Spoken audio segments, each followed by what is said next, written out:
ఒక చిన్న కథ చెప్తాను. ఆ కథలో ఒక ప్రయాణికుడు ఉన్నాడంట. అలసిపోయాడు. అరే నాకు కొంచెం విశ్రాంతి కావాలనుకున్నాడు. వెతికాడు. అక్కడ ఒక చిన్న ఇల్లు కనపడింది. ఇక్కడ విశ్రాంతి తీసుకోవాలనుకుంటున్నానండి అంటే ఆ ఓనర్ ఎవరైతే ఉన్నారో ఆయన ఓకే అండి అని చెప్పి అక్కడ ఒక చిన్న గది చూపించారంట. అక్కడ ఒక చిన్న పంజరం కనబడింది అనమాట. అందులో ఒక ప్యారెట్ ఉండింది. సరే ఉంది కదా అని చెప్పి ఆయన పడుకున్నారు. పడుకున్న వెంటనే ఆ పక్షి స్వేచ్ఛ స్వేచ్ఛ అని అరుస్తుందంట. ఈయన లేసి ఎవరబ్బా అరుస్తుందని చూస్తే ఆ పక్షి అరుస్తుంది.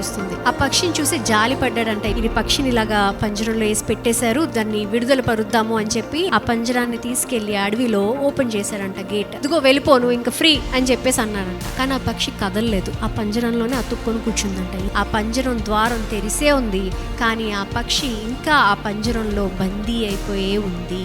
మనలో ఎంతమంది ఈ రోజు ఆ పక్షిలాగా ఆ పంజరంలో బందీ అయిపోయి ఉన్నామో అని మీరు ఒక్కసారి ఆలోచించాలి.